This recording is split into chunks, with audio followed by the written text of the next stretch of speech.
The valley of Elah rested beneath the fading light of evening, quiet except for the restless movement of soldiers waiting in fear.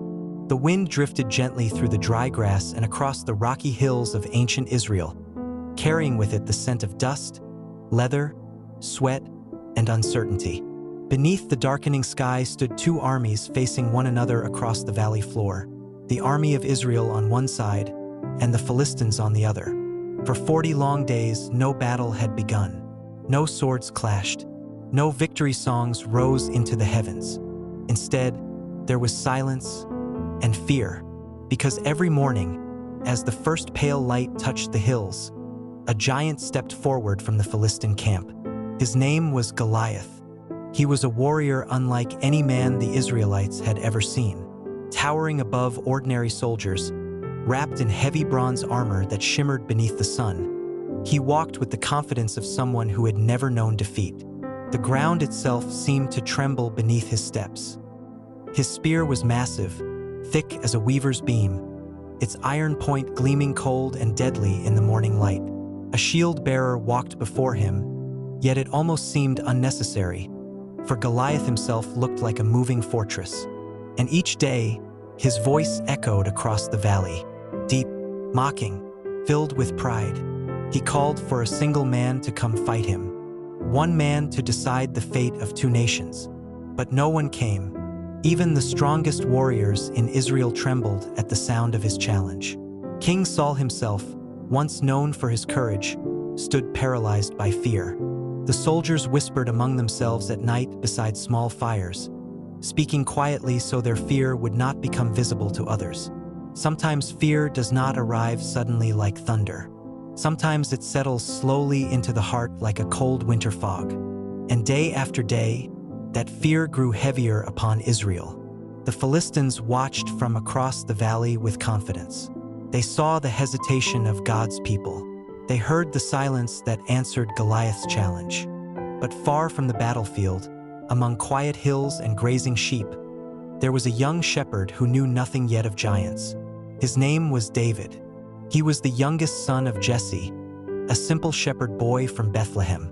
While armies prepared for war, David spent his days beneath open skies, guiding sheep through green pastures and rocky wilderness. He knew the sound of flowing streams. He knew the lonely silence of the hills at night. He knew the stars that covered the heavens like countless lamps placed by the hand of God. And in those quiet places, David learned trust. Not trust in weapons, not trust in strength, but trust in the Lord. The wilderness teaches lessons the world often forgets. In solitude, a soul begins to hear God more clearly. David protected his father's sheep from lions and bears. He slept beneath cold skies. He learned courage long before anyone noticed him. Yet to the world, he appeared ordinary, young, small, inexperienced, the kind of person armies overlook. One morning, Jesse asked David to carry food to his older brothers who served in Saul's army. So David rose early before sunrise and began his journey toward the valley of Elah. The hills rolled quietly beneath the golden light of morning as he traveled. Birds drifted through the sky overhead, and the distant sounds of marching soldiers slowly grew louder. When David arrived at the camp, he found the army of Israel unsettled and anxious. Men stood in armor, but their eyes carried fear. Conversations were tense and uncertain. Then suddenly, from across the valley, Goliath appeared once more. The giant strode forward with terrifying confidence, his armor clanging heavily with every step. He shouted his challenge toward Israel again, mocking not only the soldiers but the God they served. And as before, fear swept through the camp. David watched in disbelief. He looked at the trembling soldiers around him and could not understand why no one would stand against the giant. To David, this battle was not merely between armies. It was about faith. The young shepherd asked the men nearby, "Who is this Philistine that he should defy the armies of the living God?" Some dismissed him, others mocked his youth. Even David's older brother became angry, accusing him of pride and curiosity. But David's heart remained steady. Sometimes those who carry the greatest faith are misunderstood by those trapped in fear. Word of David's bold questions eventually reached King Saul, and the young shepherd was brought before the king. Inside Saul's tent, the atmosphere felt heavy. Oil lamps flickered softly against the fabric walls while the distant voice of Goliath echoed faintly from the valley outside. Saul looked upon David with doubt. "You are only a boy," the king told him gently, "and Goliath has been a warrior since his youth."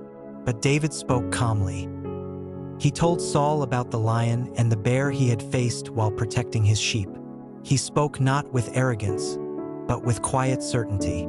"The Lord who delivered me before," David said, "will deliver me again." There is a kind of courage that does not come from believing in yourself alone. It comes from believing that God remains present even in impossible moments. Saul listened carefully. Perhaps, deep within his weary heart, he recognized something he himself had lost long ago. Finally, the king agreed. He placed his own armor upon David, heavy bronze armor fit for a king. The helmet rested awkwardly upon the shepherd's young head, and the sword weighed heavily at his side. David took only a few steps before stopping. The armor did not belong to him. It restricted his movement, felt foreign and burdensome. So David removed it. He chose instead the simple things he knew well: his shepherd's staff, his sling, and 5 smooth stones gathered carefully from a nearby stream. Simple things, ordinary things. Yet sometimes God works most powerfully through what the world considers small. As David walked toward the valley floor, silence spread across Israel's camp. The soldiers watched in disbelief as a shepherd boy approached the giant. Across the valley, Goliath stared at David and laughed. The giant expected a warrior. Instead, he saw youth. No armor, no sword, no shield, only a shepherd carrying a sling. Goliath's voice thundered through the valley as he cursed and mocked the boy before him. But David did not stop walking. The wind moved gently across the hills.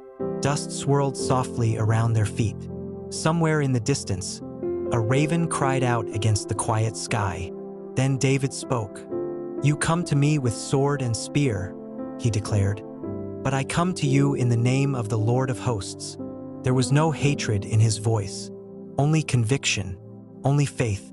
And in that moment, the true battle became clear.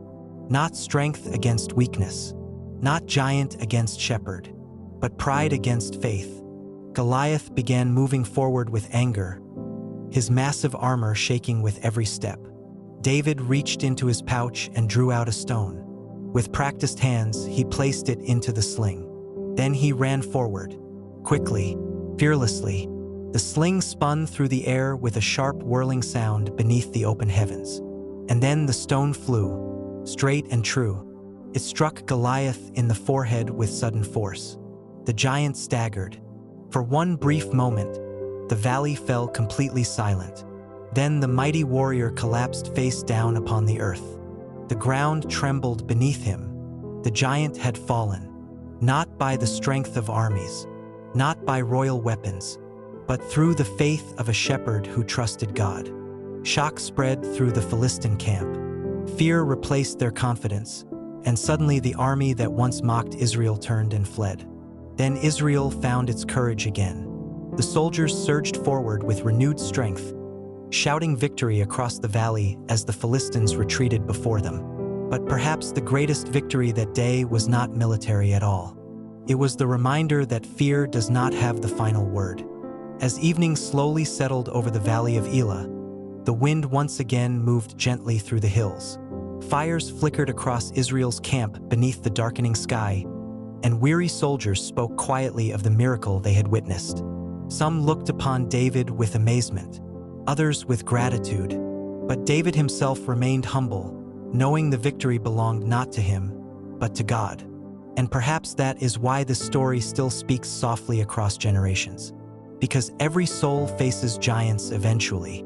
Giants of fear, giants of grief, giants of uncertainty, giants that stand before us and whisper that we are too weak, too small, too ordinary.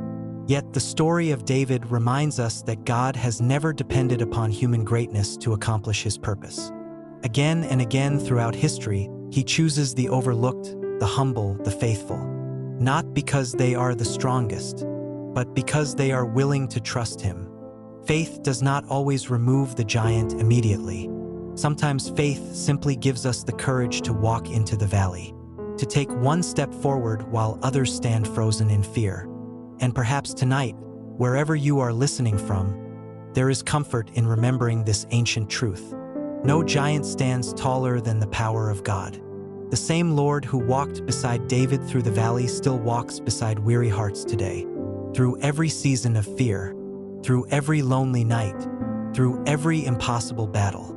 And in the quiet moments of life, when the world feels uncertain and burdens grow heavy, may this story remind you that courage is often born not from strength, but from faith. For even the smallest stone, placed in the hands of God, can change the course of history.